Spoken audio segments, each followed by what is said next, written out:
Which ones of y'all remember that they had them two cats?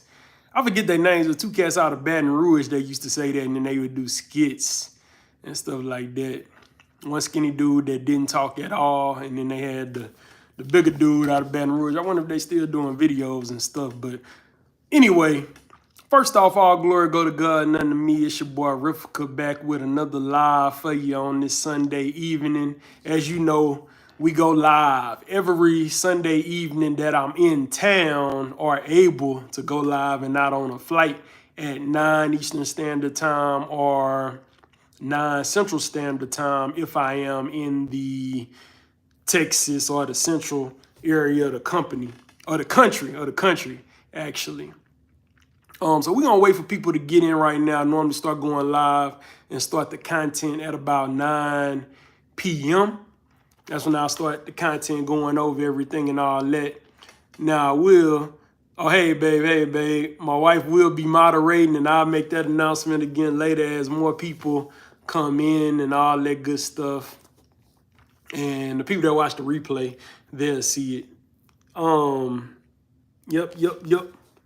I will be looking at my notes from time to time to make sure that I stay on topic at all times, in case, to make sure I cover everything and give y'all all of the information that I have to give you on this evening. So if I look down at my notes, don't think nothing of it, but it will be a conversation. We're gonna have some good time tonight talking about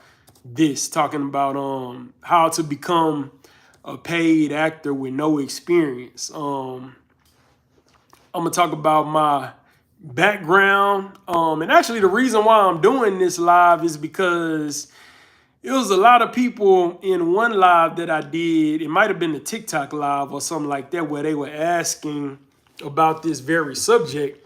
And I promised that I would talk about it. So hopefully they come in tonight so that I can go over, so that they can get the information as well. And that's why we wait about 5 minutes for people to get in. Welcome. Thank you for joining. I see we got somebody else who has joined this evening. Thank you for joining. Let me know who you are if you want to comment. Ahmed Allah. Hello. Thank you for joining. Miguel equals football poop. Thank you for joining. Russell Hobbs is silly. Cookie, hello, thank you for joining. Oh, let me go over this real quick. Before we get into the content. My wife will be moderating. So the things that are allowed to be said, you know what I'm saying? Fine, jokes are fine and all that, as long as it's not no profanity or you're not saying anything nasty and stuff like that. So if it's some profanity or you say something nasty or disrespectful, then she gonna have to put you in the timeout thing that they be talking about and all that kind of stuff. Or whatever, they got certain areas where they can put you where you can't say nothing for a while or block you for a little bit or something like that. We don't want to have to do that. Also, I will make sure that I read through everybody's comments when I get to the end of the content. So if you have to leave out and you do a comment, make sure that you come back and look at the replay so that you can get your question answered that you may have and all that good stuff. Like I said, let's see, who else in here? Miss Tamara, call me Russell, Miss Tamara. Okay, what's up, Russell? Anyway, I'm reading a few, but then when I get started with the content, I'm not gonna be reading any more comments or whatever. So it's up to my wife's discretion if she's gonna leave people in or not. So make sure that you and thank you for the like, the person who like. I definitely appreciate the like. Make sure y'all tap the like button because that helps the video get out to more people and all that good stuff. It's 9 o'clock, so it's about time for us to get into this content. Somebody else join. For the person that just joined, when we get down to the end of the content, I will address all questions or comments. I will read all the comments and I will address everything that somebody has a question about. Just to give a little credibility about myself, my name is Justin Douglas, but I go by Rifka. That's my stage name. I started out as a Christian rapper and I'm still a Christian rapper actually. But I do spoken word and I'm also an actor as well, a paid actor. I've been in several commercials. I've been in commercials for Six Flags, Amdro, Insect Killer. I've been in commercials for Walden University. Y'all may have saw me in that. I didn't have on my glasses, of course, in there.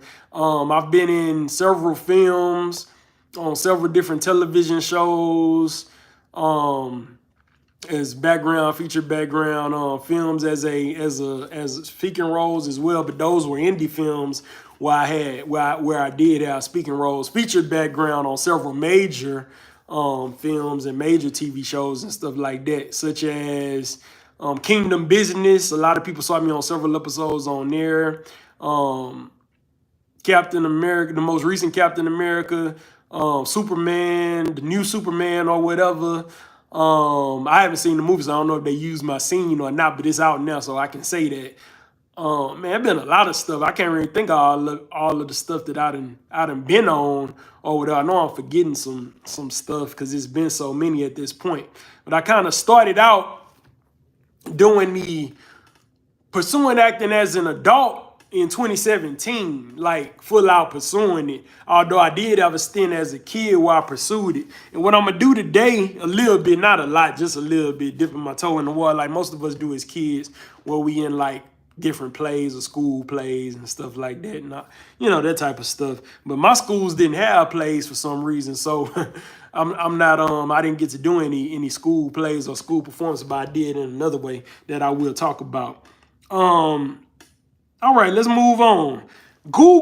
If you type in how to become a paid actor with no experience on Google, this is what Google AI is going to tell you. It's going to tell you, start by honing your skills through classes, workshops, and building a strong resume and headshots and getting involved in local productions. Networking, attending auditions, and potentially seeking representation are also critical steps in building an acting career. Now, all of that stuff is true, but if you just go by that, that's not really going to help you do it exactly like you should do it. Everybody's way that they go about it or do it is different. I'm going to be sharing how I got started, how that seed was planted and watered, and how I got to the point where, as an adult, I was pursuing it full-fledged, which was kind of a coincidence. I didn't even go into it wanting to be an actor when I started pursuing it fully. But anyway, was I a child actor? I mean, some people may be wondering that.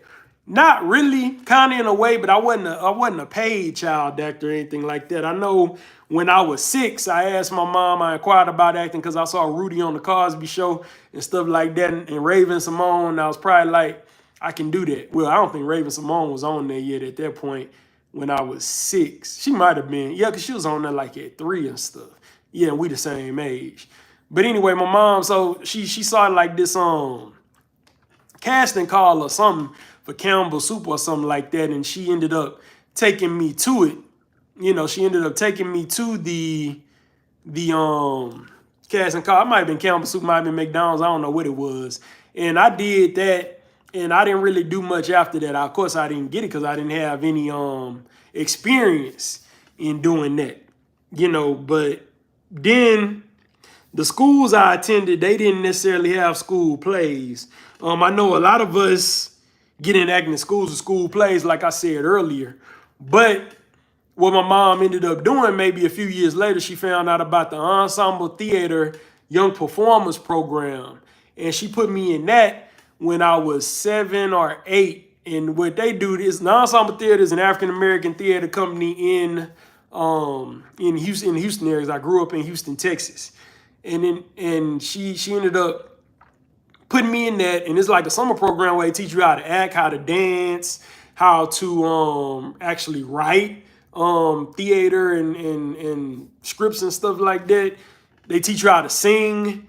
Anything dealing with the performing arts, they teach you in the Ensemble Theater summer youth program or whatever. And I think it goes from kindergarten all the way to teenager, like senior high school or something like that. So I did that particular summer when I was 8 years old, and I ended up, they have like a big production at the end, and they did Alice in Wonderland, and I played a rabbit in Alice in one of the Rabbits in Alice in the Wonderland or whatever. We came out, did our little hip hop dance or whatever. It was a hip hop version of Alice in the Wonderland back in 1993. Did that, then I was done with it. I actually got in a lot of trouble. And I don't think I was able to go back for a while because I was being so bad that particular summer or whatever.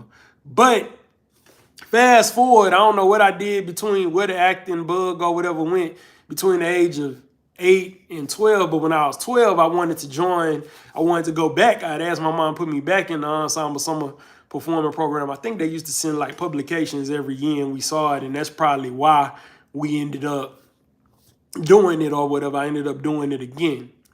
So she put me in it, and this time it went different. It went really well. This time I ended up being cast in the play, because they always do a production at the end. They had so many students this particular year that they had 3 different productions, and they may have had that when I was younger too, but I don't really remember. 3 different productions of this play called The Initiation of Bobo Toddler.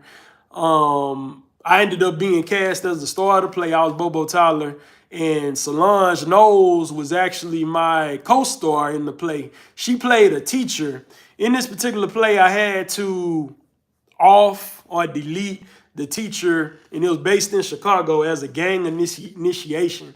I had to go in this classroom and off or delete the teacher or whatever. Anybody that's interested in seeing this play from back in the day, it is on my YouTube channel. You'll see me and Solange on the screen or whatever. And you know, you can watch it by looking at that. And it's 2 of them on there. One is me rapping at it, and one is me doing the full play. The full play is shown on there with Solange on my YouTube channel if you want to see that.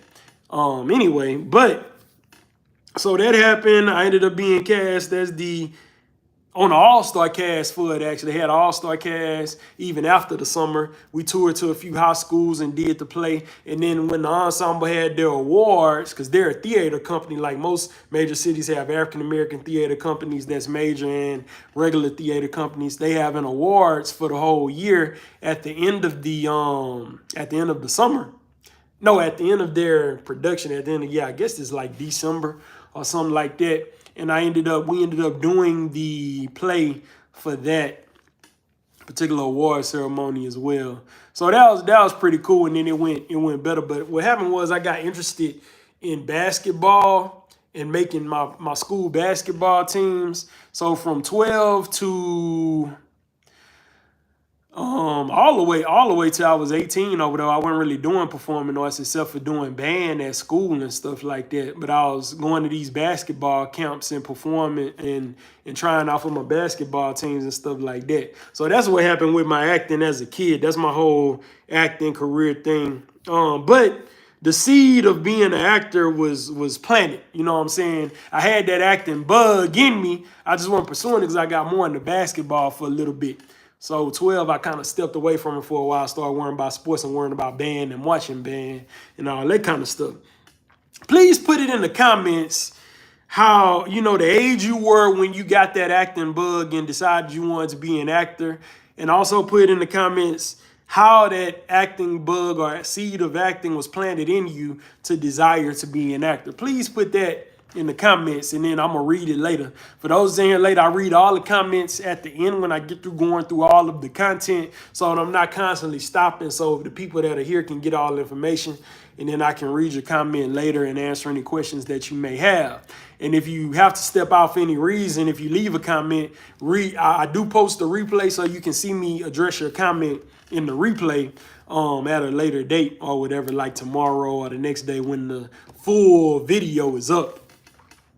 So the way that led me into acting, being a paid actor and all that kind of stuff, was actually rapping, doing music videos, church plays, and AMTC, which AMTC stands for Actors Miles Talent for Christ. AMTC was really the key that unlocked it all for me or whatever. Now, I want to say this real quick before I talk about AMTC.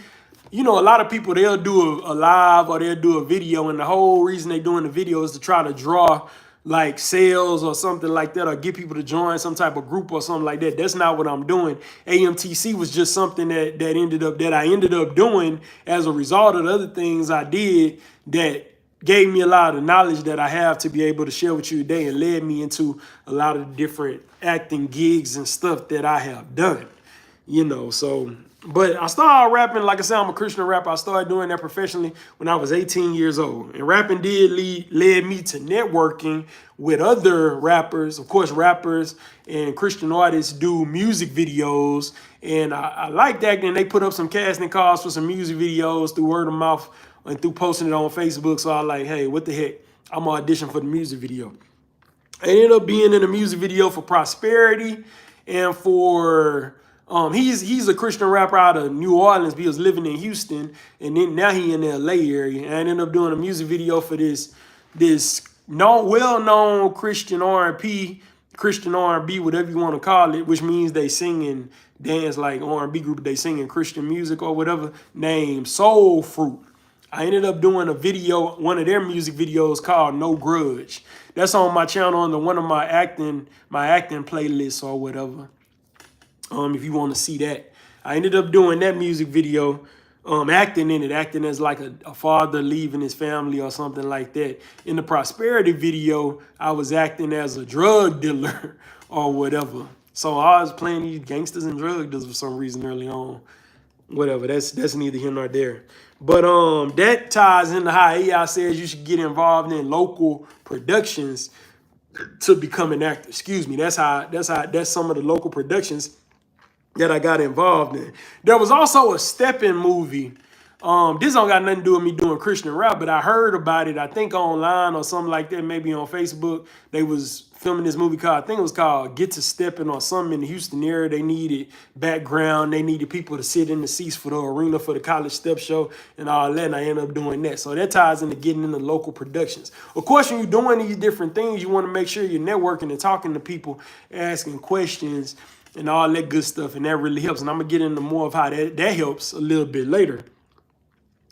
As I got a little bit older, maybe in my 20s, I did a church play, and I really enjoyed that. I played, I forgot what I was playing in church play. I think I was like I don't know if I was a teenager or a young adult or something, coming in drunk. That's all I remember, and then crying about my daddy issues and stuff like that in the play.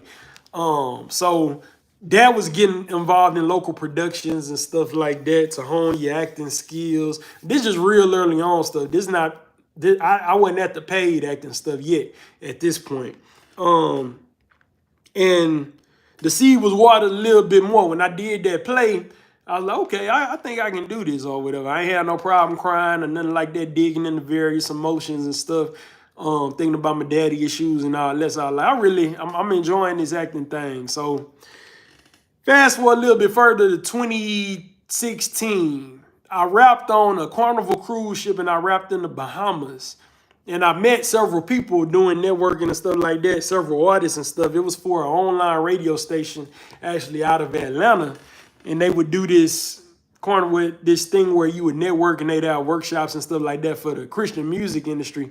And you could perform on the cruise ship. And we actually, when we landed in the Bahamas, we ended up performing in the Bahamas on the stage too, in this like square thing they got in the Bahamas bottle. It's not too far from the where the cruise ships land or whatever. And I did that, and I networked. I was talking on the ship and all that kind of stuff, and that's where everything unlocked when I did that, because it ties into that networking piece that the AI talks about when you put in how to become a paid actor on Google and on AI. It ties into that. You got to do that networking piece. It has to be done. And I'm going to tell you why this worked. In 2016, I met a singer on that particular cruise where I rapped or whatever in the Bahamas and all that kind of stuff. And I noticed on Facebook she had AMTC on her profile. And I had been hearing about AMTC because at that time they was heavily playing like ads on the radio and stuff like that. And AMTC stands for Actors Miles Talent for Christ. So I was interested in it. I was like, maybe I can get a manager for my music through doing AMTC or whatever, you know, because it was Actors Miles Talent for Christ. And like I said before, I'm not promoting Actors Miles Talent for Christ, because matter of fact, they're not even around anymore. They've kind of went online. They just do online stuff now. But back then they used to have different regions where they would have their workshops and training and all that kind of stuff at Actors, Models, and Talent or whatever. But I went through that. Well, I asked her about it to see if it was legit, and she said she had went through it before, and it was legit. You know, she didn't see anything wrong with it. So I was like, let me try this, see if I can get me a music manager or whatever. But when I went through AMTC, the first thing they made me do, of course, they make you audition, and they made me audition with acting. And I said, well, I'm here to get representation for my music. But they said, everything you do, you're going to have to act.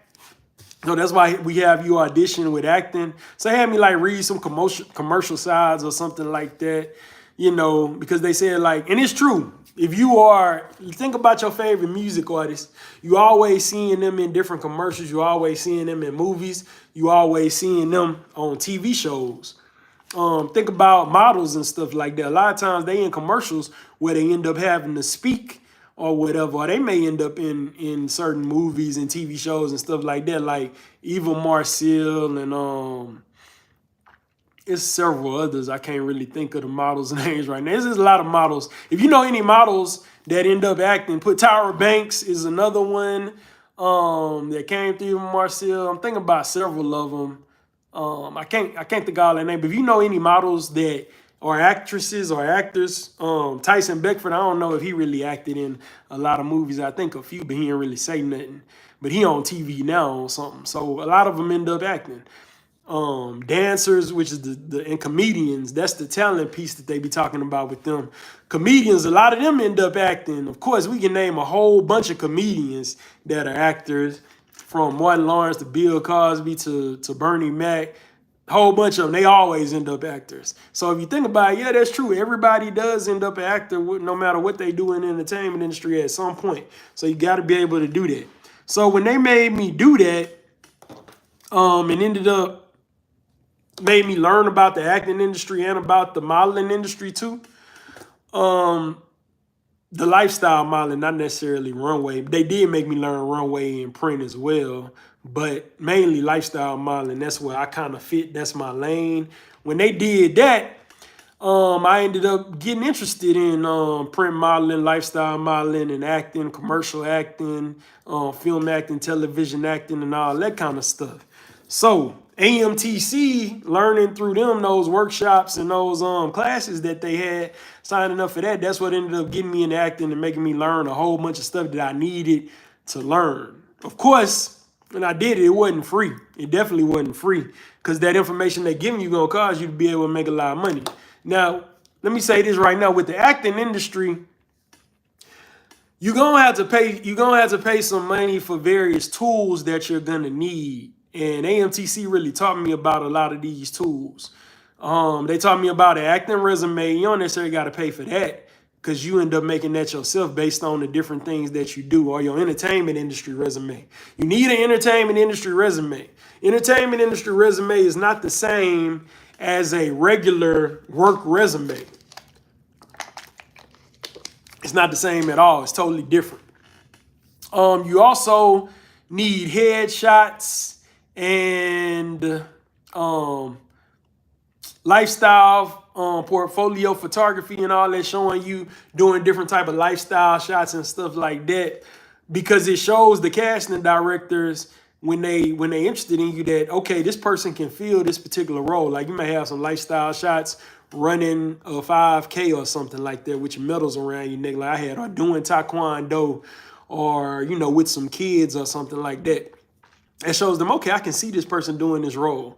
Your headshots got to be on point. You got to have a reel, and we'll get into what a reel is later on. But at this point, I was starting out from the bare bones. I ain't really had none of that stuff. So that's why we'll talk about the reel later, when I actually had that kind of stuff. But Actors Mile Talent for Christ taught me how to get all of that stuff set up. You got to have all that stuff set up to end up booking paid acting gigs and stuff like that. So, like I said, I'm going to look at my notes from time to time, make sure I'm on cue. But like I say, that's your tools. That's your tools is going to help you be able to do that. They helped me create an entertainment industry resume, different form from regular employment resume. I already said that. Told us about casting sites. Oh, this is big.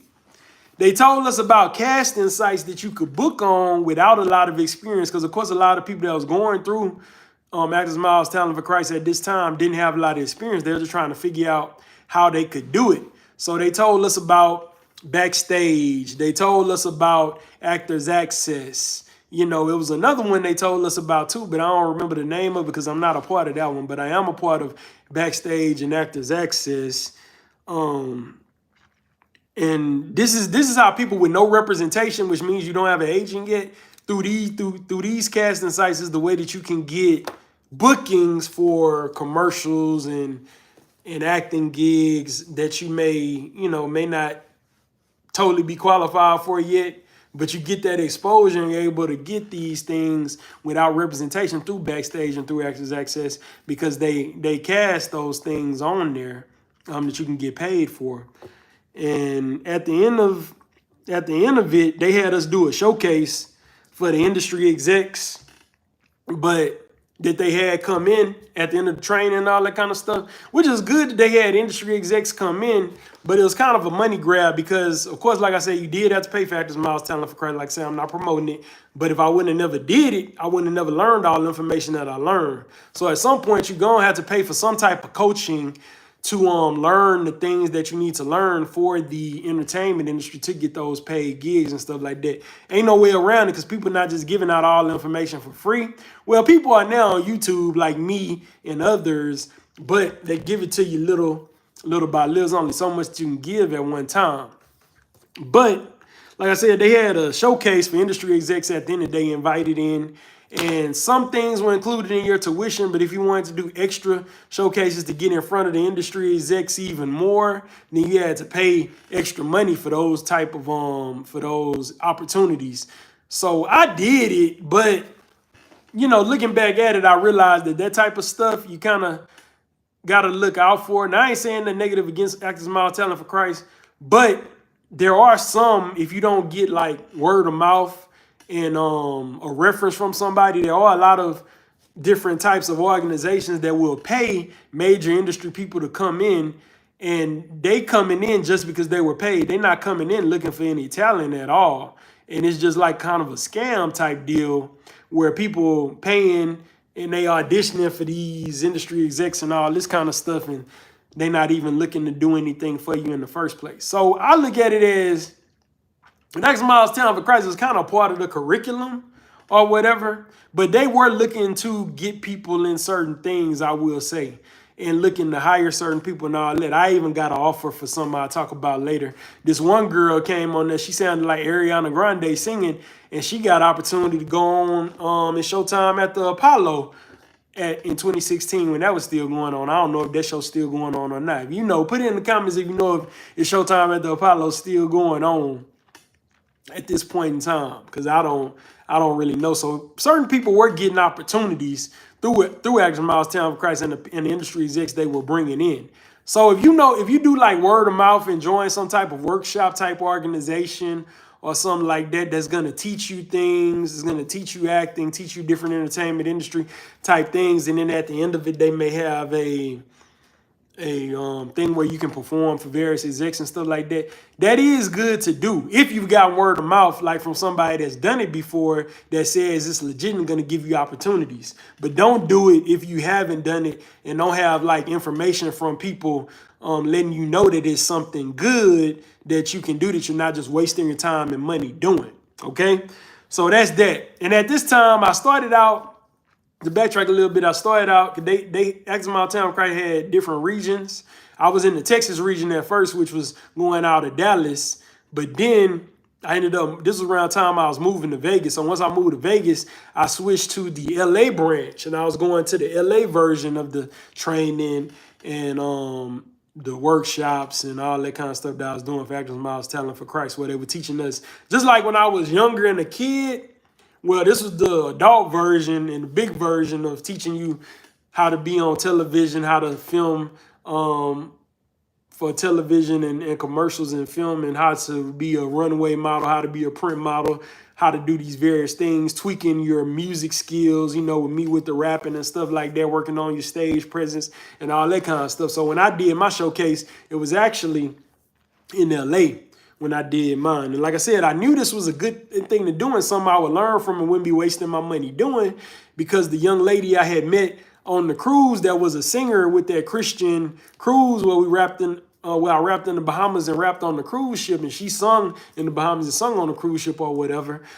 She had did it before, so she was able to tell me, you know, through that networking piece that, yeah, this is something good to do. You won't be getting gypped or anything like that. They won't just be taking your money. They actually let you go away with a reel at the end of the showcase because they know we don't have a reel, so which isn't really the type of reel that you would want to use going forward, but it gives you some. It gave me something to start out with to be able to send to casting agents and stuff like that and submit with and set up my casting profiles on various sites and stuff with. So that was a good thing that they gave us that reel, but it wasn't nothing that we want to keep forever, you know, because of course they're gonna know if you only got a reel doing stage performances and stuff like that, then you haven't really been doing a lot of major acting gigs and stuff like that. So eventually, once you start booking stuff, you want to graduate to a reel that shows your clips. And I told y'all later I was gonna tell y'all what a reel is. A reel shows is like highlights of your acting gigs that you've done in the past. Like you may have film clips where you're speaking. You may have commercial clips where you have lines and stuff like that. Or may not have lines, but you're a featured person in this commercial. Because y'all know they got a lot of commercials where you don't have to say nothing. And I forgot to tell y'all to put up my credibility and all that. I have a commercial that I just booked that I'll be filming Wednesday, matter of fact. And I got that through Backstage, which is one of the casting sites that I still use till this day that I learned about from networking and going through that training program. And also I have a game show that I'm shooting, which people that follow me know about the game show because that's been in the works for a while. But that'll be the first week of August. So that's the things I got coming up soon. And I was on 2 other game shows before, Funny You Should Ask and America Says, on the commercial for America Says for a while. You know, that was 2 other, that's why I say I can't remember all the stuff that I've been in at this point until I just stop and think about it. So I know it's probably some other stuff I ain't remembering. I've been in several of them UGC app commercials and stuff like that. That's the stuff I started out booking on Backstage. That's why I say I love Backstage, because the commercial I just booked that I'm doing on Wednesday, I got that through Backstage. So Backstage is really good. They have major stuff on there for different companies and all that kind of stuff that you can submit for, even if you don't got a lot of experience. Now, I do have a lot of experience, so it makes it easier to book more often and more consistently when you have a lot of experience that can show the things that you've done. But you are able to book things early on Backstage when you don't have a lot of that experience or what have you. So anyway, a reel shows it may be about, I think they only want to be a minute to a minute 30 seconds of clips showing you doing various roles and various acting scenes and all that good stuff that you've done before. And you want to make sure it's your best work. So it's video, so they know you can act. They see you look good with the pictures. They see you can actually act from the reel. So that's part of your acting tools as well. Let's go back over the acting tools again that you need that I learned about from AMTC. You need your resume, your entertainment industry resume. You need your reel. You need which shows your acting clips that you've done professionally. You need your photo, your headshots, and you need your portfolio photos as well that show you in different lifestyle situations. You may be dressed in a white coat like a doctor or a teacher or a runner in a 5K race, you know, shots like that, or show you doing taekwondo, show you bowling, show you playing basketball, whatever. You want to have all that stuff, all that kind of stuff going on in your photos that are going to be on these casting sites and stuff like that. Now, when I did they give you like a simulated experience with AMTC. Back to AMTC. When we did the showcase with the industry execs, they were taking notes and they were taking down people that they wanted to do callbacks with. Because of course, whenever you audition for a lot of times it's callbacks, or they may just book you write out from Resume and Reel, which I've been blessed to do a few times recently. But they do callbacks as well. So they had callbacks where we would go and we would talk to the agents who were interested in us. And there was one agency that was interested in me out of the whole weekend because I was pretty raw in my town at this time. I got better from training with AMTC. Like I say, you gotta do your training, you gotta do your acting classes, you gotta do your workshops and all that kind of stuff, just like the AI Google definition said. But I ended up getting the Bella Modeling Agency in LA to take notice of me, and they gave me a call back. They wanted me to join their modeling agency, but they told me, I told them I was moving to Las Vegas.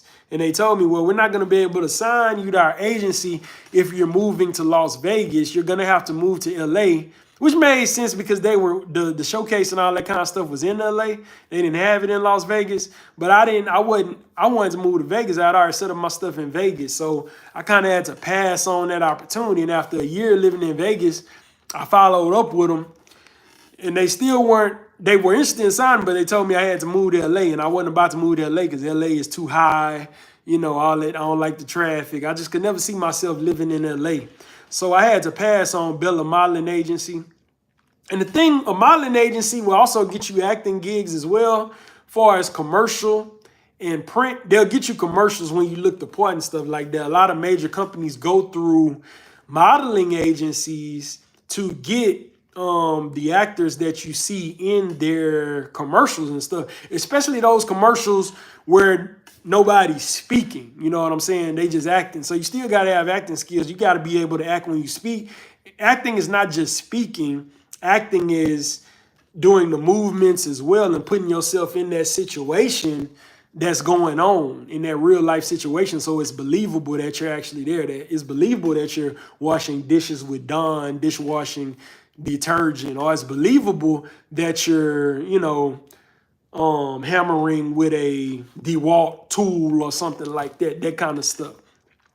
You got to make sure it's believable. But anyway, modeling agencies get you there. So I would have had opportunity to be in major stuff right away. You know, when I got back into acting at in 2017, if I would have been willing to move to LA and sign with Bella Modeling Agency, but I didn't want to. I wanted to move to Las Vegas and see what that was like. Because it was my first time living in another state, in another city, and I had already got my apartment in Vegas and set up my condo, actually, and set up all that stuff. So I didn't want to uproot myself just for an agency, and I felt like it's only 4 hours away from LA, so why they can't sign me and I just drive to LA whenever I get something? But what they said was the reason why they want you to be in the city that they give you, that they're located in, is because when you have an agency, they may call you the day of or the night before because you know, some type of product or some type of commercial shoot or some type of print ad or store, let's say JCPenney or something like that, want you to shoot for their catalog or something like that, and you got to be there the next day right away. And if they would have told me the next day, I could have definitely been there, but I had a full-time job at the time too. I was still teaching. Or they might tell you the same day. Now, if they told me the morning of or something like that, no, I wouldn't have been able to do it. So they want you to be in the same city that the agency is in, so that if you get an opportunity and it's a rush call and they need you to go, you can be available to do that. So I mean, that's understandable and stuff like that, but it is what it is. We kind of frustrated. I kept on running into that agencies would be interested in me, but because I wasn't in their city, they didn't want to sign me unless I moved to their city. That kept on happening. So that's the whole story with the AMTC story. That was what unlocked the key and gave me the knowledge to what they call the magical entertainment television, how to get into television and film. Like I said, I'm not an advocate here as an advocate for AMTC. AMTC doesn't even exist anymore. Like I said, I think they went online with something called Shine. They are based out of Atlanta, but they have online classes and online training and all that kind of stuff now. If they still have it, I'm not even still tied up with it.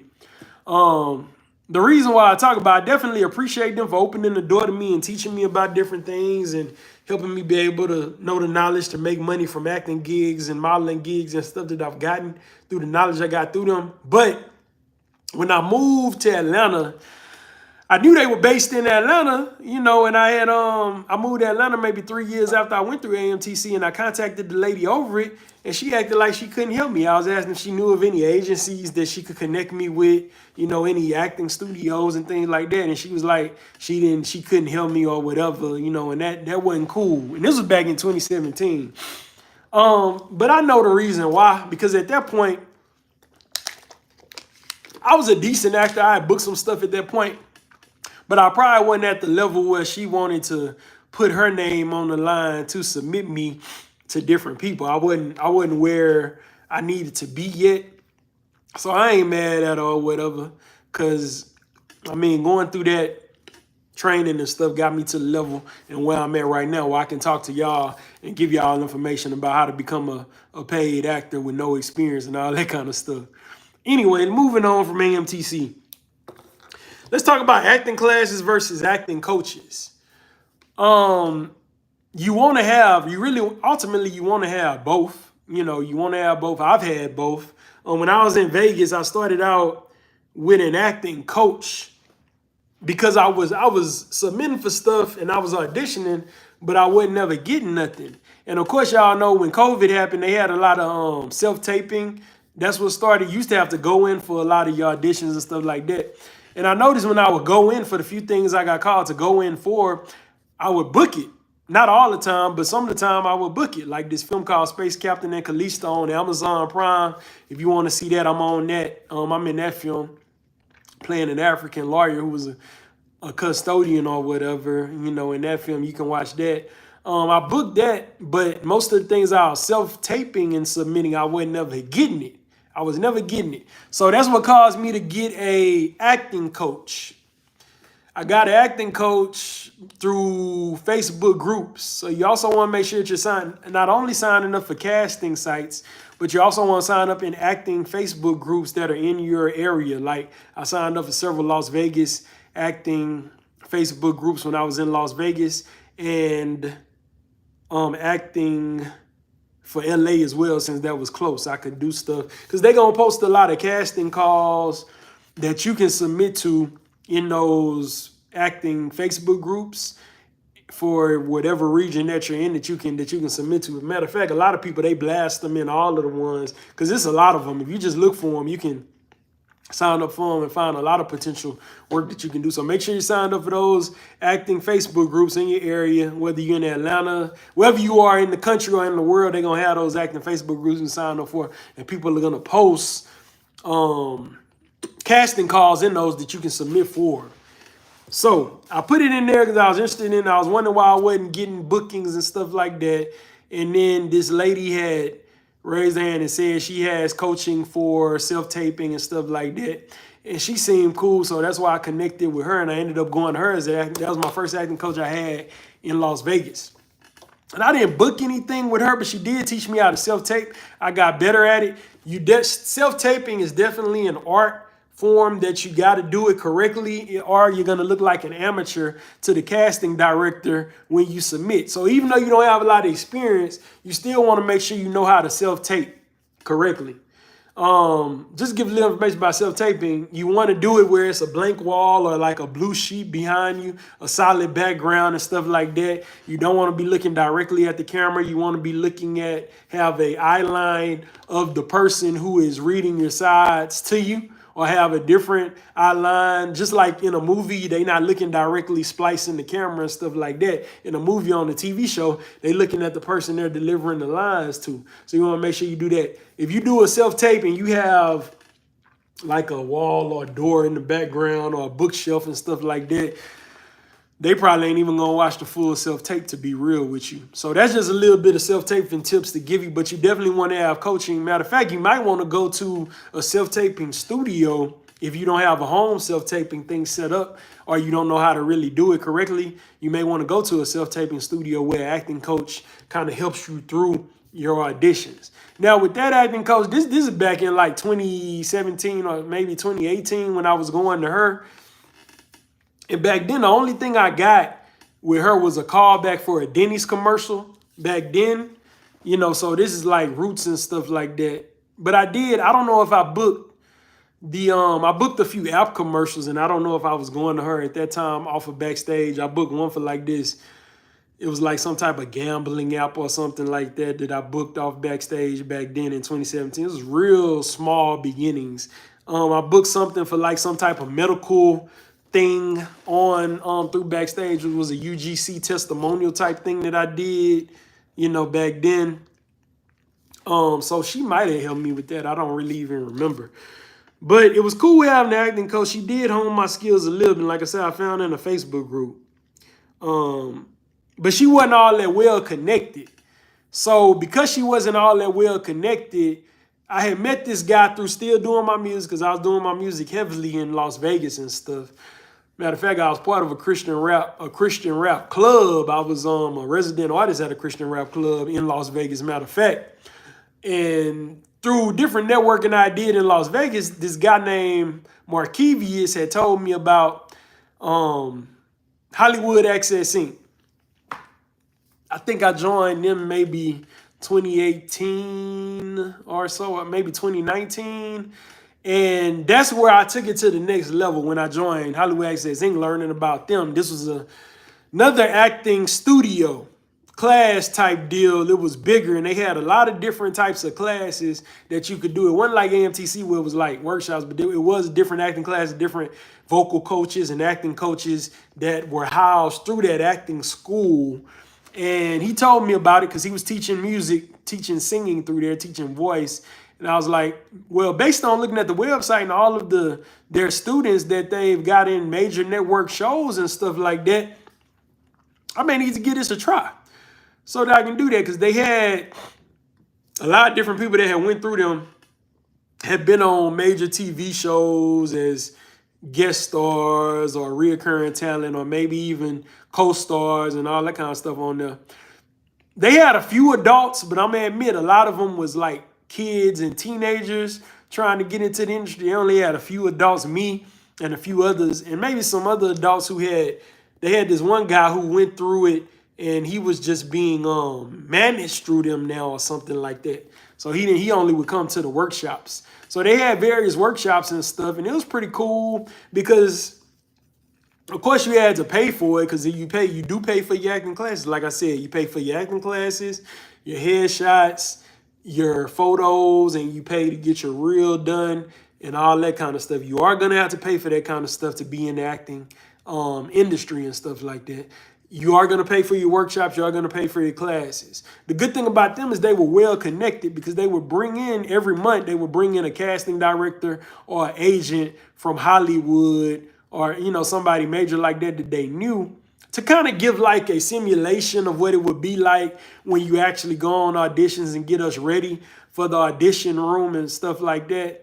So, audition room or self-taping and stuff. So the casting director would come in and do some training, and then the casting director we would audition for the casting director, but it was like a simulation. You wasn't paying to audition. Like I said, you should never pay to audition. You do pay for your workshops. So part of a workshop sometime, or with Hollywood Access Inc., was actually auditioning for the casting director or whatever, and then we kind of get graded on that, whether we got a call back or whether we were booked or whatever, some type of thing that they would do just so we could see where we were at and how good we did when we were auditioning for that casting director or whatever.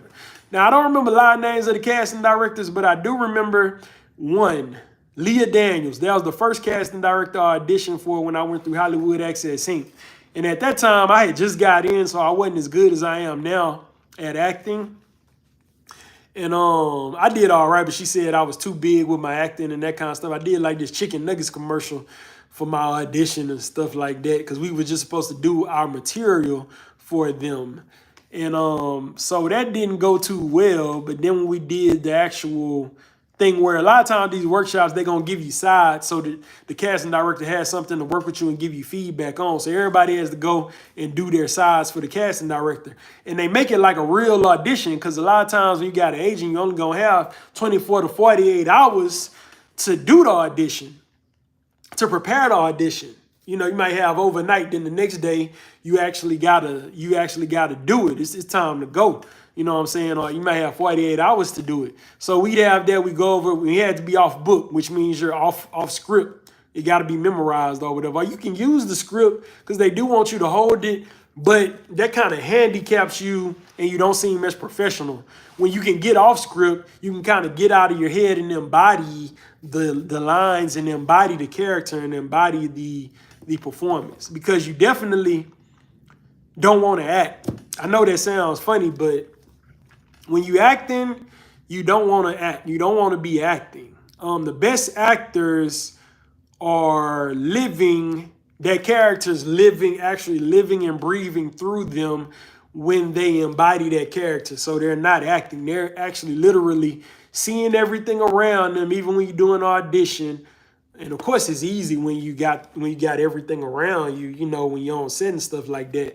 But when you're doing an audition, you got to literally put yourself in that world and see all that stuff that you're actually responding to, or the people you're responding to, even though they may not be there.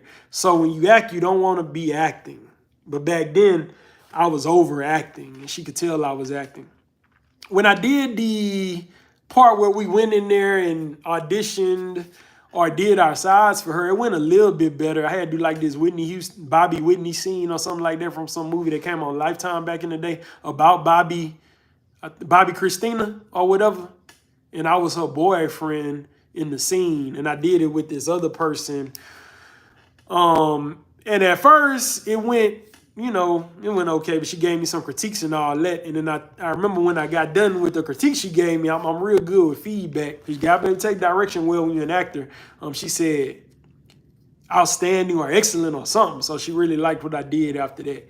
So like I said, Hollywood Access Inc. will bring in these various workshops and stuff. And a lot of acting studios do this when you're part of an acting studio.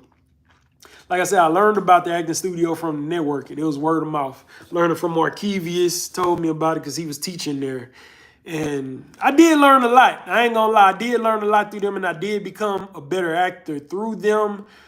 But what I say is they weren't shopping me to get me roles and stuff like that back then, though. So after my year contract, I ended up leaving them because I realized, now, they brought in all those casting directors, all that training was good for my resume because they do got a part on your acting resume that talks about training, and they do want to see that. And when you have those major casting directors that are casting major things for the industry, that looks good to other casting directors that see that or see, oh, he went to this workshop with this person, he went to this workshop with this person, I know this person, all that kind of stuff. Then, okay, they must be good or whatever. So they did enable me to build my resume some more, but they didn't shop me to be on television and film like they did with some of the other people. And maybe they felt like I wasn't ready yet.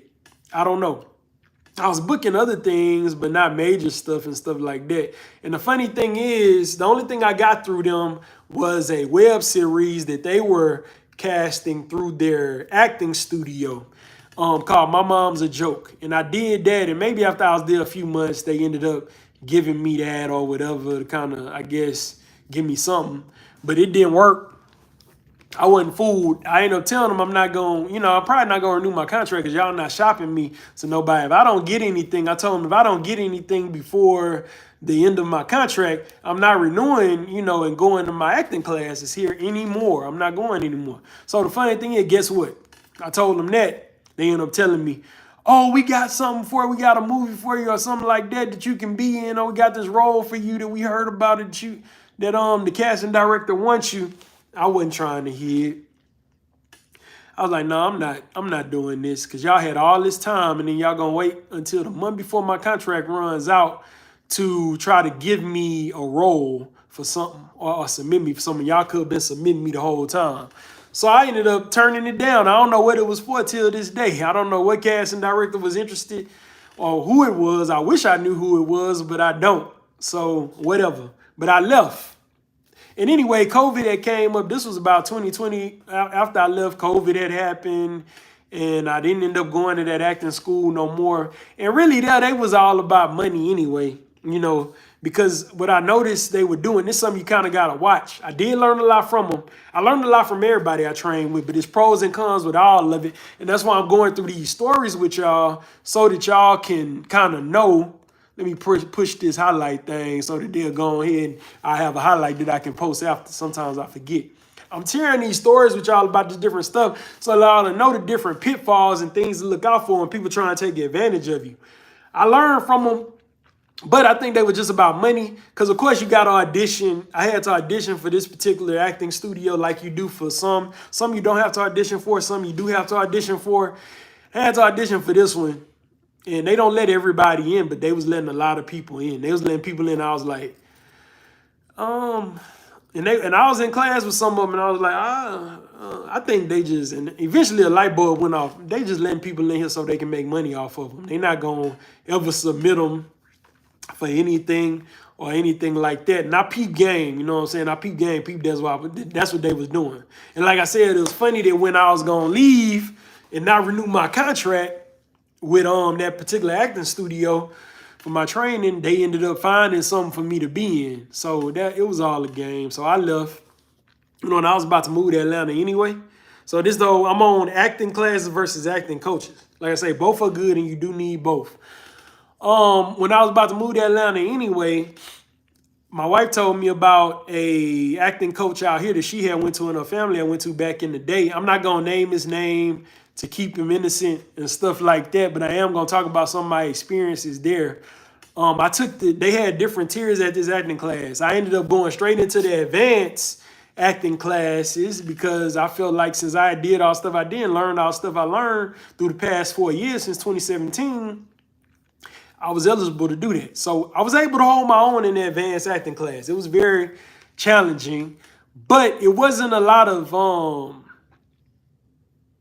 different things that they were teaching. I mean, one week we would do improv, and then the next week we would do cold reading, and it kept going back and forth like that all the time. And they were real clicked up at this particular acting studio. Like you could tell the people who he had that book stuff on a regular basis, and the new people, it was kind of a separation. I didn't really like the clicked up stuff, but I went. And not too long, maybe about my third class when I was there, second or third class, he told me he was going to look for an agent for me. You know what I'm saying? He said, we'll talk, but that day never came. And I felt like I was being strung along with him connecting me with his agency contacts because he has a lot of agency contacts and stuff like that he can connect you with. But that never ended up happening. So I ended up leaving. I did go back after me and my wife had got married or whatever. I went back for a little bit, but I wasn't really feeling it. So I wasn't feeling the clicked up stuff and all that kind of stuff. So I didn't go back. And then I think we had got pregnant or whatever, and then my son came, and then I definitely didn't have time for it no more at that point. So I just didn't go. But after my son was born, I learned I joined another acting studio, and I'm not gonna name her, but I'm gonna tell y'all about my experiences there. I realized I wanted an acting coach, and I wanted a Christian acting coach. So once again, I found that Christian acting coach through Facebook groups. I was part of a Christian acting Facebook group, and I put in there that I was looking for a Christian acting coach, and I put in other things I was looking for and stuff like that. And then a few people raised their hand and all that kind of stuff and contacted me and all that good stuff. And I ended up finding a Christian acting coach, and it was cool because early on I had got a casting call for the Walden University commercials that y'all saw me in, ultimately booked, and she coached me up on my auditions to get that particular role that y'all saw me on for the Walden University commercial. If you've seen those, they're on my channel as well because they probably not running no more because they old now. But that was about 2 years ago now. But she did help me get that. But there were some cons where I learned a lot with her. Don't get me wrong. I learned a lot with this acting coach. She was a Christian acting coach, which was great. So she didn't never have me do nothing where I had to cuss and all that kind of stuff, which I'm not necessarily comfortable with unless it's a curse word in the Bible when I'm acting. And that's a whole nother thing. We can talk about that another time if you want to learn about different things you got to deal with when you're a Christian actor. But the thing I didn't like was that she was trying, there were two things I didn't like. She was trying to coach me on my rapping and my spoken word stuff because some of the stuff I did at church was up from that. But she didn't have any experience with that. And I don't let people get in. I dealt with it for a little bit, but she kept bringing it up and it was getting irritating. So I was like, no, we not. Oh, it's three things I didn't like. She talked a lot for a very long time. You know what I'm saying? Wasted about an hour of class talking about her experience because she used to be actor in major films and stuff in the 90s and maybe the late 80s in LA and stuff like that. So she was a great actress and I learned a lot from her. I definitely got to the next level when I was working with this particular acting studio. It was a small studio, only had a few students and stuff like that in it. So we get hands-on, and then when I needed coaching for a gig or something for a movie that I had got an audition for and stuff like that, she would coach me on that stuff. But I booked the Walden stuff early on. That was cool. But what I was realizing was that also an issue with that, and no offense to the Caucasian people that's watching this, you know, the white people or the other races of people that's watching this video or whatever. I'm in Atlanta. You know what I'm saying? So there's a lot of African-American projects that are casted out here. A lot of African-American writers are writing these movies and television shows and things like that. And there's things that they probably want to see in a character when you're auditioning that she wasn't necessarily able to coach me on. I would have an instinct to do something or make a choice with a role that I was doing auditioning for and bring it to her for my coaching, and then she would change that. Whereas I feel like if I would have stuck with my natural instincts on that particular role or on that particular part of that particular choice that I was making, then it might have helped me get the role. But she would do like some kind of left field that the writers or casting directors probably wasn't necessarily looking for. And of course she didn't know because she was a white acting coach. She didn't know necessarily what those African-American writers and people were looking for in the role or whatever. So, and the auditions were great. You know what I'm saying? If I show them y'all right now, they would look, you know, great. Like I could have casted them, but they might have came off a little corny or whatever because of certain choices that she was coaching me towards making.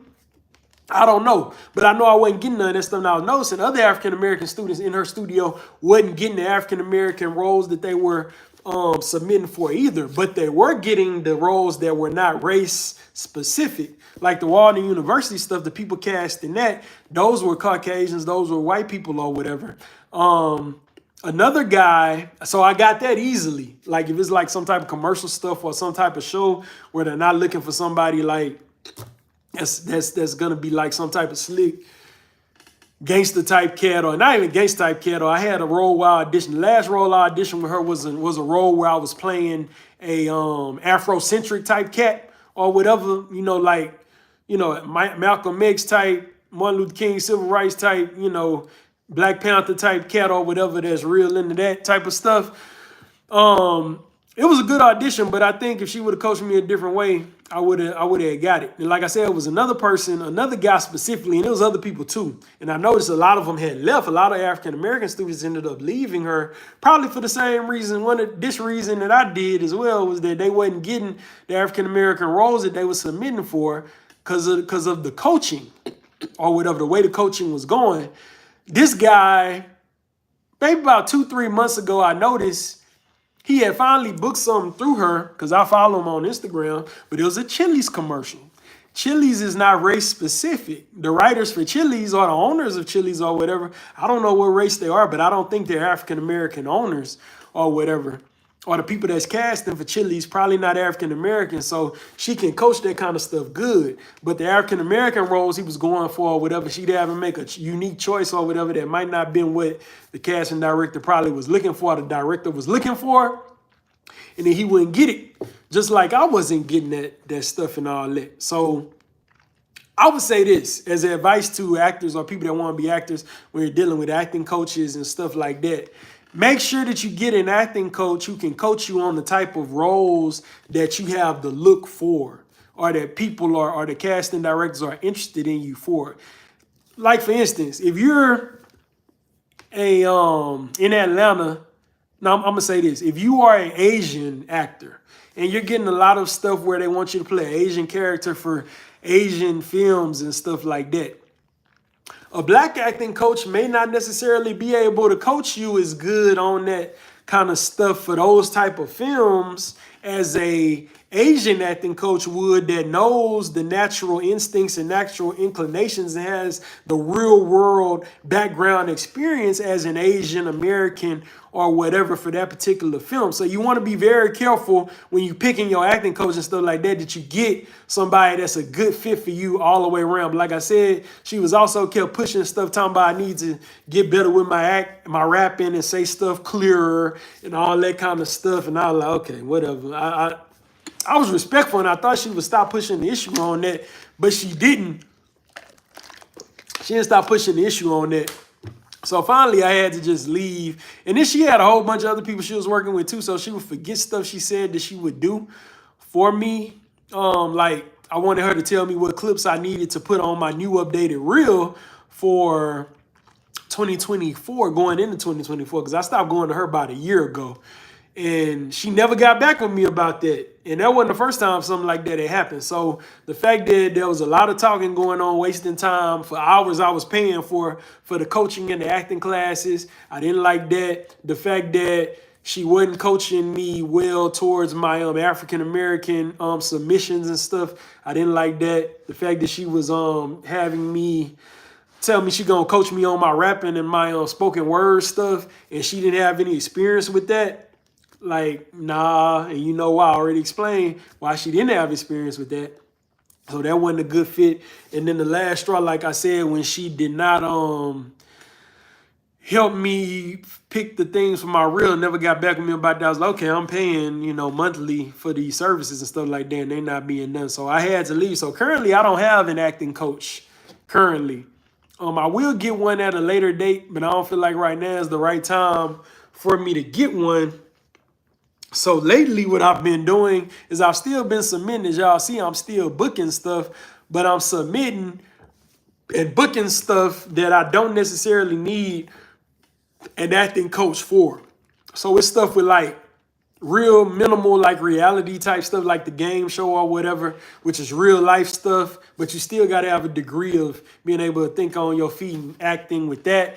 Or also right now booking stuff where you don't necessarily have to speak and you're booking off of your reel and your resume and stuff like that. Like the Amdro ad I did right after I left that acting studio was one of those things where I didn't have to speak. I just had to act out, spraying some bugs and stuff like that. And I was really actually, I was acting like I was spraying the bugs, wasn't there. But I had to act like the bugs were really there, and I was really trying to spray the bugs or spray the bees and all that kind of stuff that I had to do. So I've been submitting for more stuff like that where they're more so apt to book off of your look, off of your reel, and off of your resume, which I've been getting things like that through Backstage and like the game show and then the commercial that I'm filming next week. Now, when I start submitting for speaking roles again, like major speaking roles and stuff like that again, it is better. You have an advantage when you have an acting coach. It's just like with anything else.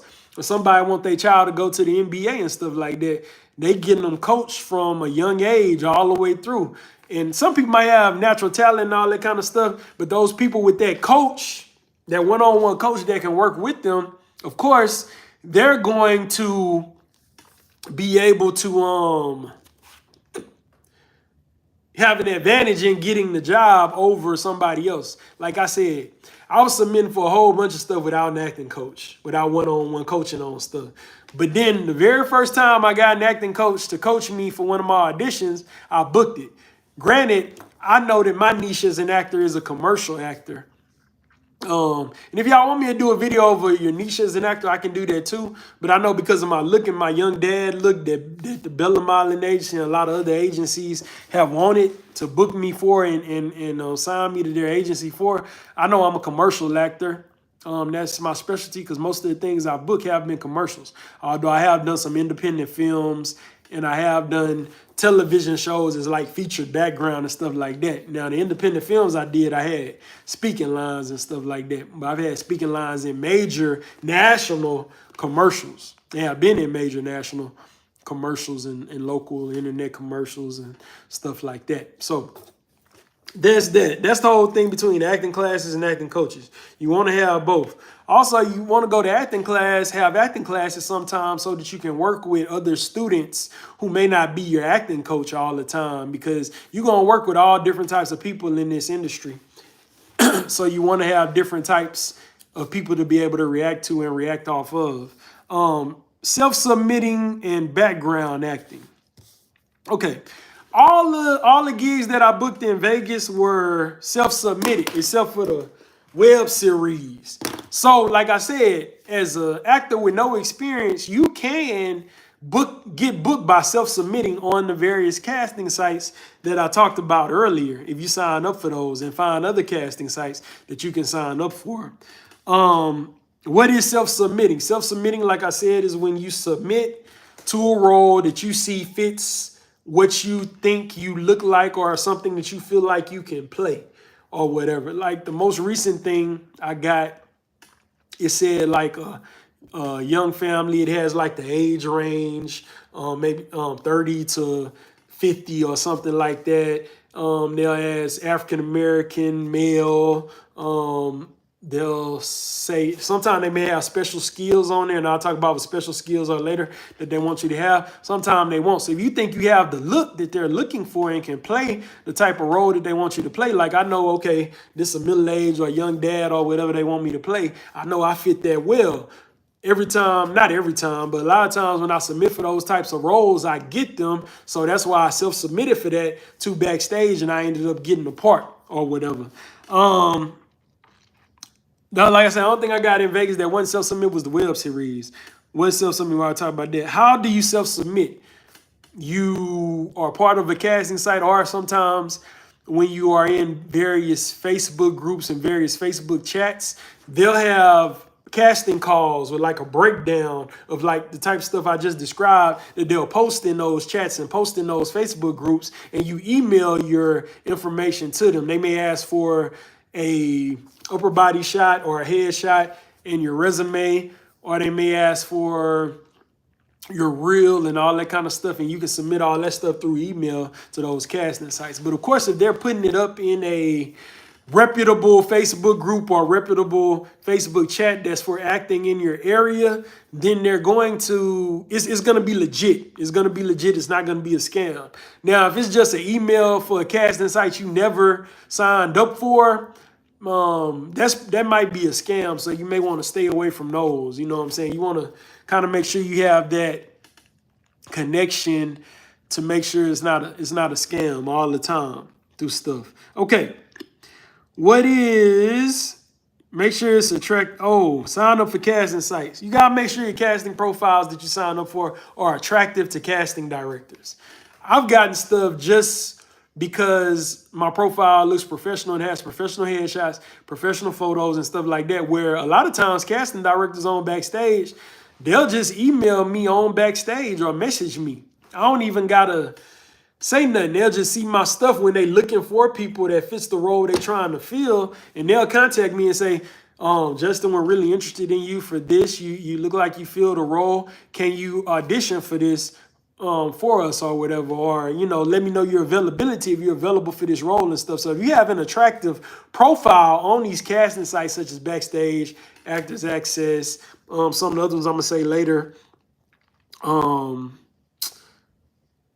Central Casting is one, but that's something a little different. That kind of deals with background. But people have gotten casted for speaking roles through Central Casting. I'm gonna tell you how in a little bit. Goldman and Associates, that's one in Vegas that you want to make sure you have a profile on if you're in the Vegas area. Destination Casting, the rest of these are kind of Atlanta ones.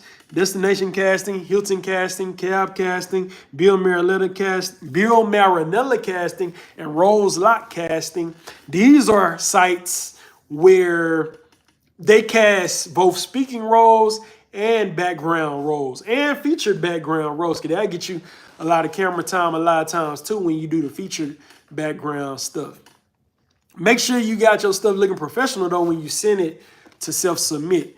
Sometimes they gonna ask for a lot of background stuff, especially when you see it in like Facebook groups and it's these different companies that you don't have a profile for. A lot of times they're going to ask you to send them a selfie of your upper body and they're going to ask you a full body shot. So a lot of times you have to do that. A lot of times you have to do that so they want to see the real one, know how you look. They might ask you to hold up a paper that says your name and the date and all that kind of stuff, you know. Sometimes people do that.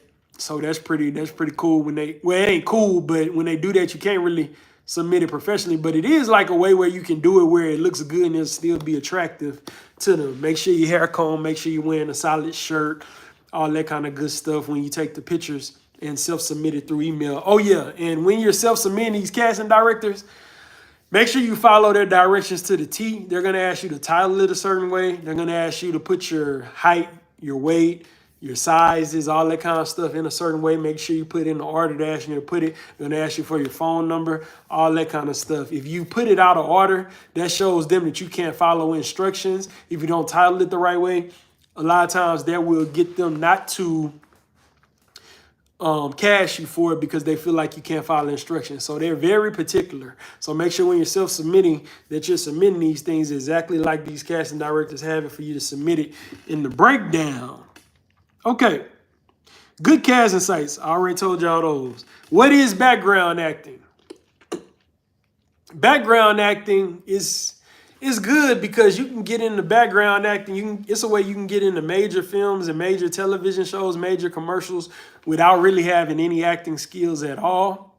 When you background, you know how you watching a movie and you see people that look like they would actually be there in the real world if this really was going on. That's what background acting is, because it wouldn't make sense and it wouldn't look like a real world scene if they didn't have other people in it. So they may need people to sit in seats in the restaurant and act like they talking, or they may need people, if they shooting a street scene, to be walking down the street or driving in the cars or whatever. That's what background acting is. And there are actually a lot of cases that I've heard about. This hasn't happened with me yet, but a lot of people that I know and network with when I'm on background acting sets, because I still do background because I believe you can get major opportunities through them based on what I'm going to tell you. A lot of times the director may need somebody to say something that was signed up as background. At that point, you get a pay bump. And when you get that pay bump, you get paid way more and they upgrade you to a speaking part. And if you look like what they need or whatever, because when these directors are directing, they're creating art.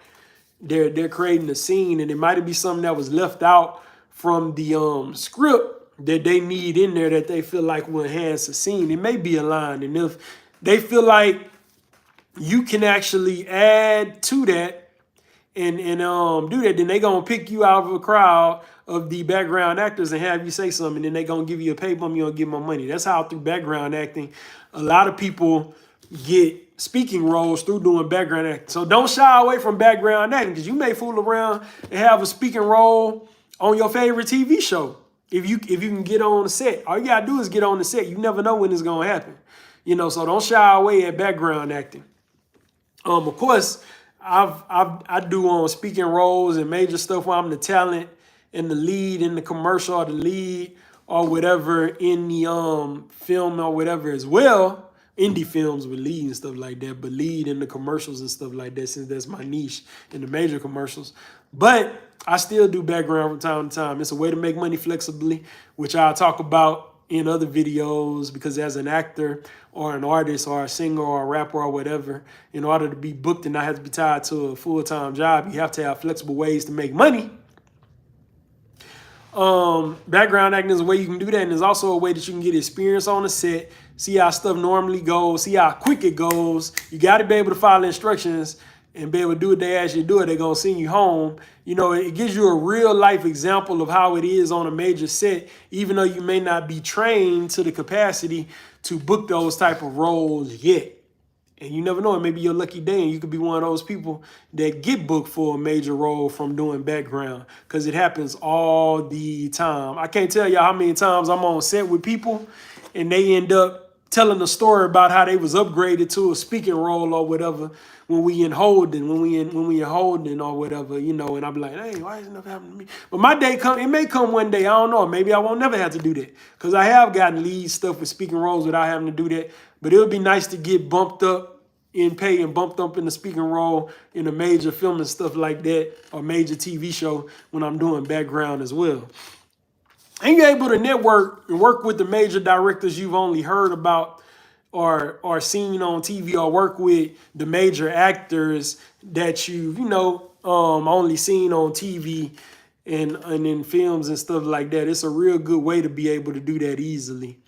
And yeah, so those casting agencies that I named, Central Casting is regional. They all over the place. Make sure you sign up with them. They got a branch in New York. They got a branch in LA. They got a branch in Atlanta. Of course, they got a branch in New Orleans, of course. And I think that's it where their branches are. And those other ones I named, they're local to the Atlanta area.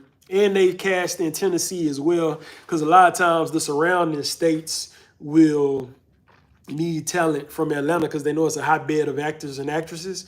They'll have us come out and book us to come out to those local areas that may be like 3 hours away, 2 hours away, or something like that, in like your Tennessees or your South Carolinas or your Alabamas or your Floridas from time to time. That does happen. That does happen.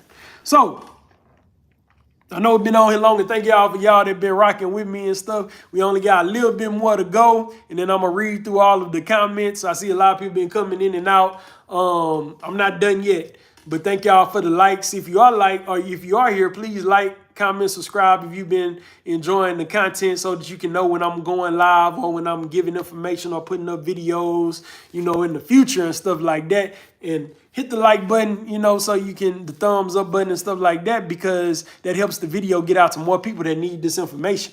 And make sure y'all share it. Okay, agents. This is one of the last big things I want to talk about is agents. That's something that you really should pursue. An agent. An agent is very important when you're trying to be an actor, but you really should pursue an agent once you're a polished package as an actor or actress. Once you have skills. If you try to do it too early, they're not going to sign you anyway to their agency, because they get paid when you get paid. And if you're not good, they're not going to submit you. And if they do submit you and you're not good, that's a bad reflection on them. So you want to submit to an agency once you've been training for a while and you see yourself getting better. Or also, once you self-submit and you're booking things on your own, then I feel like you're ready for an agent.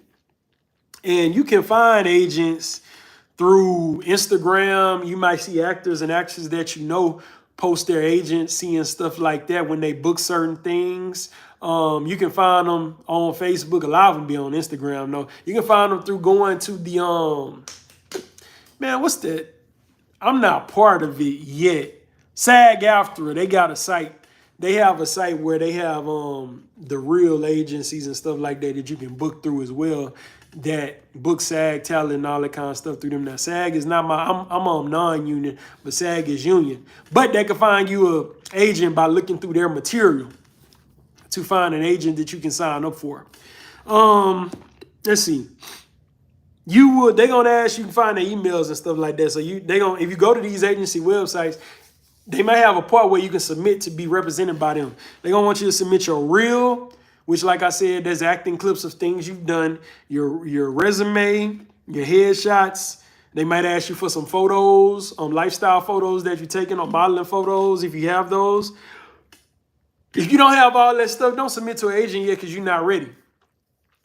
Submit to an agent once you have those acting clips for your reel and all that kind of stuff, and then they may pick you. Personally, I've had 5 agencies interested in me in my lifetime since I've been acting.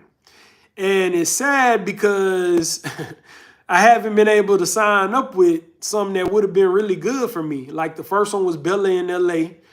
That agency, they're known as a modeling agency and stuff like that. And like I said, modeling agencies do book commercial gigs. I had another agency out of LA I submitted to, but they told me as well that they wasn't gonna sign me unless I moved to LA.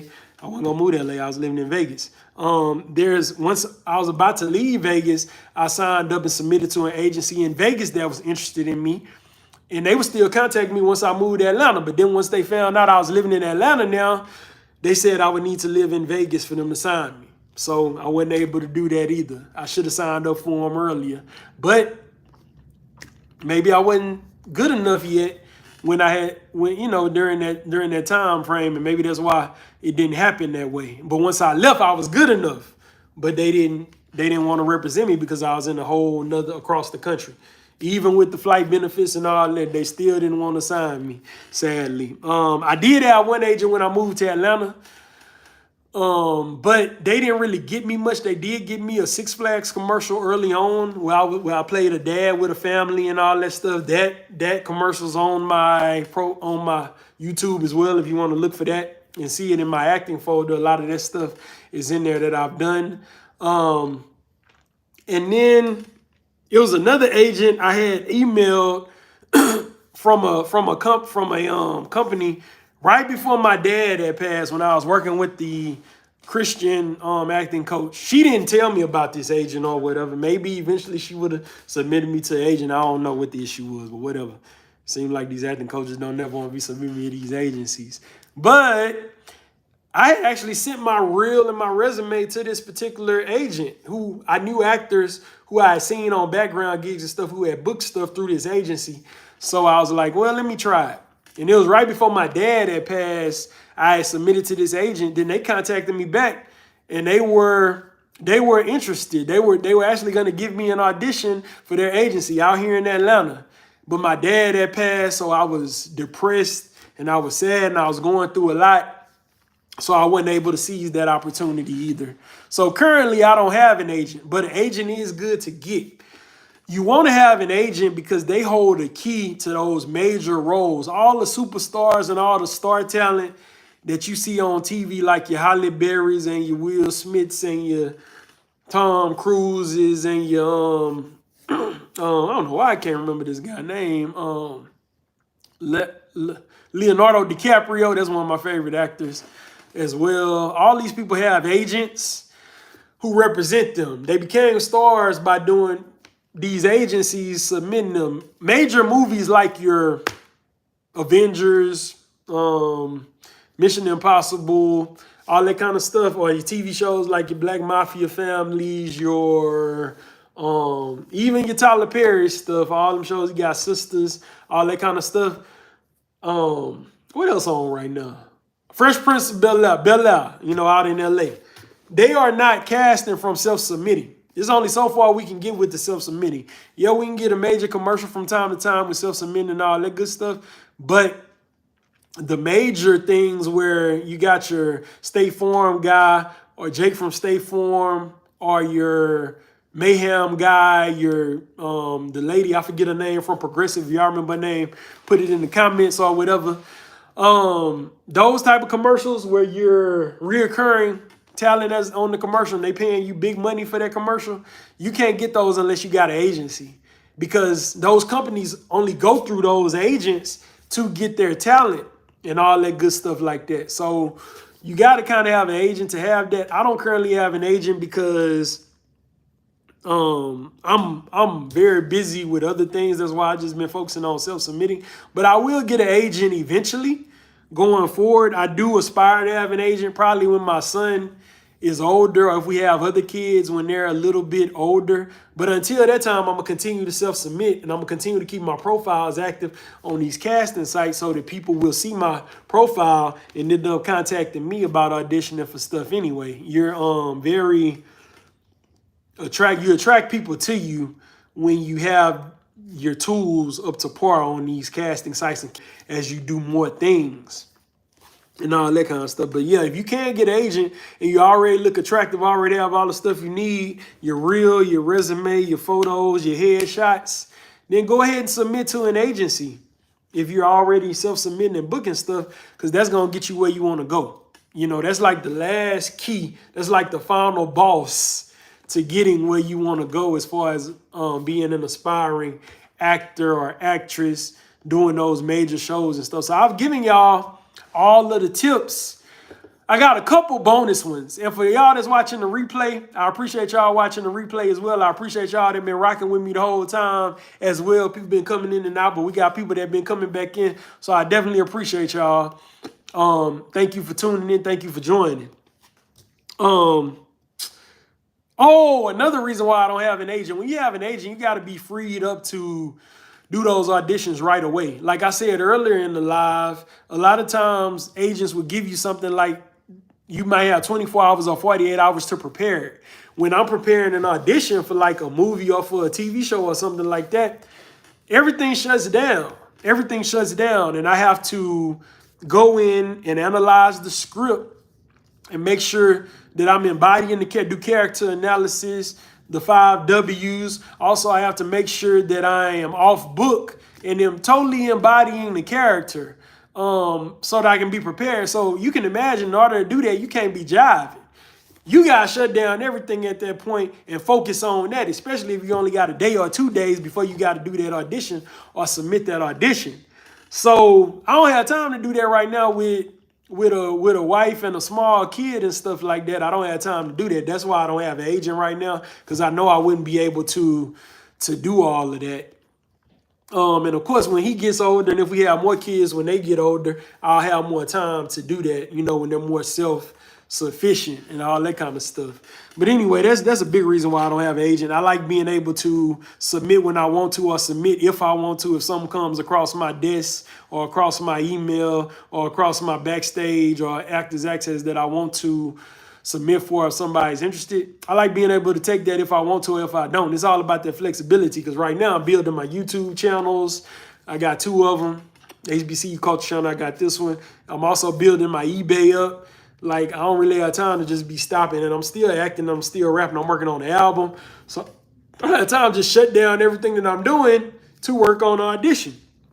But at a later date, I will. And a little encouragement to those of you who have been aspiring for acting for a long time. I mean, I'm 41. Morgan Freeman didn't book his first major role until he was 50 years old. So I still got time. And you don't never age out from acting. You may age out from the music industry, but you're not going to age out from rapping. I mean, you're not going to age out from acting. I'm in the music industry, and I'm in the Christian music industry, so I may never age out from that. I know Christian and gospel singers never age out, but gospel rappers may. So I'm still kind of tugging with that. But anyway, that's a story for another day. Bonus tips before we go. I got some bonus tips for y'all before we go. Special skills pay the bills. A lot of times, things you do in real life are going to help you book roles. Like, they'll have it in the casting call, too. They'll want somebody who has real-world experience as a cop, or real-world EMT experience, or real-world doctor or dentist experience, or real-world you can skate or you can ice skate. Anything you can think of. You were a band director, you know martial arts, they need all this kind of stuff. So when you have that special skill that they're looking for, you know how to play an instrument. They need a tuba player, they need a trumpet player, they need a bass guitar player, they need a piano player, they need all kind of different stuff will help you book roles that you know. So you want to make sure that those things are added on your entertainment industry resume, because special skills pay the bills. It's going to set you apart. What you know how to do, you know how to play pool, you know how to play basketball, you know how to swim. Anything you can think of, you may not think it's a big deal, but it'll help you in your acting career. It'll help you build your resume when you don't have a lot of stuff to really put on your resume. Those special skills may help you book a role. So that's a tip I wanted to give. And the next thing I want to give, the Michael B. Jordan technique. That's the last tip I'm gonna give tonight. When you are starting out as an actor and you don't have a lot of experience, if it's a new director who might have just got out of directing school or film school, like they got SCAD out here in Georgia. In a lot of places have the School of Performing or College of Performing Arts and stuff like that, whatever. People go there. If you can link up with one of those new directors that's shooting student films that's about to graduate, they may be able to pay you for the student film. They may not be able to pay you for the student film. But if you do a great job when you're working with this director, they're going to remember you and they're going to continue to cast you forever. Now, I don't know if that's what Michael B. Jordan did with Ryan Coogler, but what I do know is that Michael B. Jordan has been working with Ryan Coogler for years. This is the best example of this. And this happens with a lot of other actors as well, but I just know personally about Michael B. Jordan because he's one of my favorite actors. He's really real relevant in our community, in the Black community, African American community today, and worldwide, even outside of the Black community. He did Fruitville Station with Ryan Coogler back in the day. They submitted it to film festivals and stuff like that. And a lot of times these people submitting to film festivals, they may not still be in school, but they may need people to act in their stuff. Do it, even if it's free, if you don't have a family and stuff like that. Even if you do, if your wife okay with it. No shade, babe. No shade, no shade. But if you can do it, do it. They are going to keep thinking of you and keep booking you as you go along, as they go along in their career, and you're gonna grow with them. I guess me saying no shade might have made some people click out. I don't know.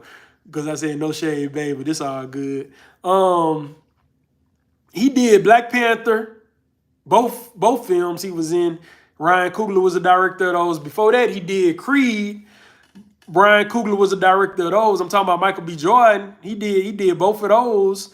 And most recently, he did Sinners. So Ryan Coogler is going to continue to cast Michael B. Jordan as a star in his films as long as Michael B. Jordan is still acting. He's a great actor, don't get me wrong.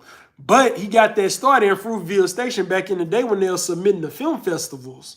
So get you a young director who is work with young directors in film school and stuff like that. And if they become something, you never work with several. You never know which one gonna hit, and then you do a great job.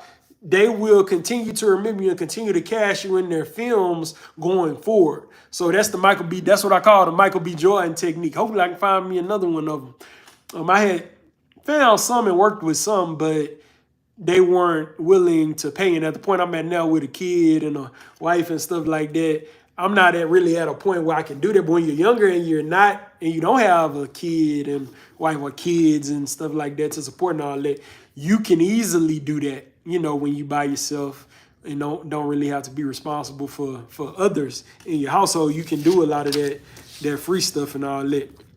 And like I always say, if I got the opportunity where they would let me star in something, that's a conversation we'd have to really weigh the options and see if it's worth it for me to do it. Because if it's a movie or whatever, then I probably would do it. My next live, we come to the end of the content, and I'm going to read all of the comments. We didn't get a lot of comments today, but we got a few, so I'm going to read through all of those, so if they come back and look through it, then they'll see that their comment has been answered. But maybe people going to catch the replay, because I know it was a lot of people interested in this subject when I did it. It'll be up tomorrow at some point, the video will, so you can get all the content and all the tips that I was giving tonight. My next live will be August 3rd. At 9 Eastern Standard Time. I'll be on a flight next Sunday, so I won't be able to do my weekly live. But the following August 3rd, Sunday, I should be back in town in this very spot right here, and I will be able to do a live. That particular live will be about how to use shorts and lives to grow your subscriber count faster on YouTube. That's what that live is going to be about. And it should be a good one. It should be a good one because we're on YouTube and social media. People want to know how they can do that. And I've been able to do that through lives and through shorts. And there's various techniques that you can use to do that. So I'm going to go ahead and reply to all the comments. Like I said, before I go, I'm Rivka or Justin Douglas as an actor. That's my government name. And I'm a Christian rapper and an actor, spoken word artist, who teaches people how to be able to pursue their dreams full-time, flexibly, through flexible jobs. I'm very passionate about that. Through flexible gigs, I give information about different acting things that you can do that you may not even thought about that you could do to make money, where you may not even be in front of the camera, but you may still be acting, making money. That's flexible ways you can do it. But we'll get into that other times, when people put different things in the comments and stuff like that. based on what they put in the comments, I can answer those questions through other lives later on, because I'm trying to do them every Sunday for y'all. So the comments I got where I left off at, I read the one about football. Russell Hobbs, Silly Cookie, said hello. Hello. I think I spoke to him. He said, Russell Hobbs, Silly Cookie said, call me Russell. My wife said, hello all. Tamara Nate. Russell Hobbs said, hi, Miss Tamara. Oh, he was very, very respectful. She said, hello, Russell. She said, thank you all for tuning in. If you have questions, drop them here. Then she had to take somebody out of the live because they probably said something inappropriate or something like that, and the message was deleted. She moderating. Cynthia Bailey joined. I recognize that name. Or she said Cynthia Bailey. I'm not sure what happened. I do recognize that name though. Dave Gonzo said, I think they closed the Apollo. Okay, they don't have the Apollo Showtime at the Apollo no more. When I said something about Apollo way back, talking about when I was in AMTC. Dave Gonzo said for like renovations. Okay, cool. So it don't come on TV no more. Tamara said, interesting at Dave. I didn't know that. Tamara said, any actors or aspiring actors on, and they didn't say nothing. And then she let me know that the union I was trying to talk about was the SAG-AFTRA. Before I go, let me know if there's any other comments or if anybody else want to say anything before we go ahead and get off of here and wrap it up for tonight. As I said, I'm going to get on again on August 3rd, and on that live, I will be talking about how to grow your subscriber count on YouTube through YouTube Lives as well as YouTube Shorts. But I want to make sure I don't miss anything or anybody that want to say something or something like that before we go. The information was very Cynthia modeled back in the day and now known for Real Housewives of Atlanta. She also acts some and is a serial entrepreneur. Oh, okay, that's one. Okay, that's from when I was asking for people who are models who also end up acting, like Tyra Banks or Iman or whoever. I'll try to remember her name. Right? It's another one too that was on Empire back in the day, early on when it first started. But I can't remember her name anymore. She one of them OG models or whatever. But there's a lot of them that end up doing it. But that's what she was giving me a name of somebody that did that, Cynthia Bailey. Okay. Anybody else got anything they want to add before we get off tonight? If not, the replay will be up tomorrow. Well, they jumped out quick. The replay will be up tomorrow, so you'll be able to see it. And those that came in and came out will be able to see it as well. We've been on here for a while, but there was a lot of content to cover. All right, if this is it, until next time, always remember, only what you do for Christ will last, and the righteous in faith increase abundantly. Y'all be blessed. Thank y'all for joining. Thank you for watching the replay. See y'all next time in about a week and a half or 2 weeks.